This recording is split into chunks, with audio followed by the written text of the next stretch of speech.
Narodil som sa do tohto sveta ako ľudská bytosť na planetu, ktorá patrí všetkým a pritom nikomu. Grécky filozof Platón by povedal, že ako čistá duša, tabula rasa. Americký vedec Noam Chomsky by oponoval, že už vopred vybavený určitými zdedenými vlastnosťami. Akokoľvek. Krátku dobu na to mi pridelili meno, národnosť, kultúru, vierovyznanie, vytvorili identitu a príbeh. Vyrastal som v dobe nových technológií a starých dogiem.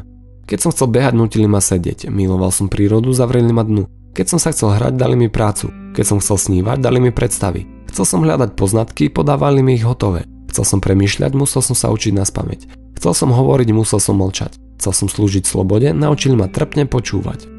Dnes som už o pár rokov starší a silnejší viac ako hocikedy predtým. Mal by som sa osadiť, ale putujem ďalej. Mal by som sa viazať, ale ostávam slobodný. Mal by som byť trpezlivý, lenže nie som. Mal by som hromadiť majetok, no mne ho však netreba. Mal by som mať odpovede, ale mám len otázky. Mal by som nasledovať vzory, no ja ich nevidím. Mám ovládať princípy, lenže ja chcem poznať zmysel. Ako sa nezapadám do starých schém a štruktúr? Určite som iný. Rozhodne však nie som jediný. Je nás viac. Navzájom sa síce lišíme, ale stále máme veľa spoločného. Pristúpili sme do rozbehnutého vlaku, ktorý smeruje nevedno kam. Miesta boli rozdané už dávno predtým a tak si stále hľadáme tie svoje.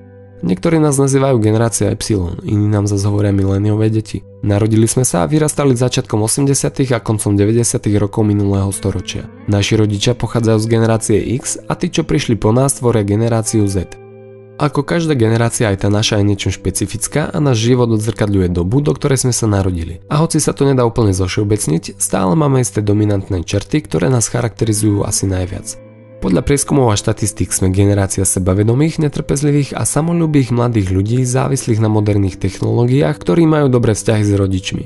Okrem toho radi cestujeme, menej radšej pracujeme, nechceme sa viazať, preferujeme zážitky pred tovarom a kladieme dôraz na značky, ktoré budujú našu identitu. Fred Bonner a Samuel David Proctor nás jednou vetou definujú ako deti narodené v prebytku, vyrastajúce na predmestiach, bojujúce s úzkosťou pri podávaní prihlášky na super výnimočnú univerzitu, ktoré v dospelosti dosahujú veľké veci a dokážu robiť viacero činností naraz s oveľa väčšou ľahkosťou ako ich helikoptéroví rodičia, spokojne sa vznášajúci nad nimi.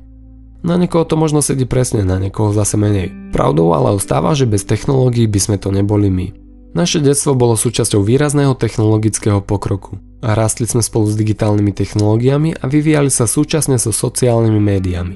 Technológie máme proste v génoch. Teraz sme už dospeli a náš život je s nimi spätý viac ako kedykoľvek predtým. Väčšina z nás vlastní počítač, laptop alebo smartfón. Ľahko prístupný internet sa stal hlavným zdrojom informácií, zábavy, pohodlnej komunikácie a pre mnohých aj hlavným zdrojom príjmov. Tvoríme podstatnú časť užívateľov sociálnych sietí, využívame Instagram, zdieľame selfies, píšeme statusy, sledujeme Messenger a naháňame lajky.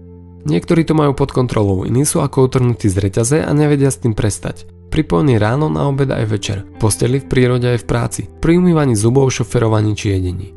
Možno za to môže dopamín, možno nadnárodné spoločnosti a možno že my sami. Možno je to závislosťou, možno prácou, možno poznaním, možno potrebou. Možno nudou, možno zvedavosťou, možno lenivosťou a možno pohodlím. Akokoľvek, technológie nás formovali a aj formujú naďalej. Možno nás spájajú, možno rozdeľujú, možno vzdelávajú a možno otupujú. Možno nám dávajú slobodu, možno závislosť, možno zábavu, možno smútok, možno poznanie, možno ilúziu, možno radosť, možno hnev, možno lásku a možno nenávisť, možno nám čas šetria a možno nám ho berú. Možno slúžia nám a možno, že my slúžime im. Nech je to už ako chce, každý z nás má iný príbeh. Milióny rôznych príbehov.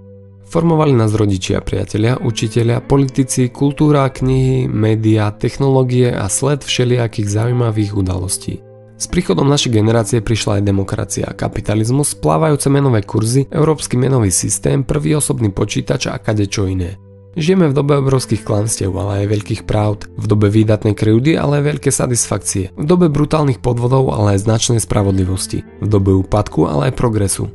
Každý z nás to vidí ináč, každý si žije vo svojom vlastnom svete. Niekto je šťastný, niekto menej a niekto vôbec. Niekto sa narodil v prepichu, niekto v chudobe a niekto s dlhom. Sme aký sme, adaptovali sme sa podmienkam vytvoreným už dávno pred našim príchodom. Zaradili sme sa do zabehnutých štruktúr, len aby sme mohli prežiť.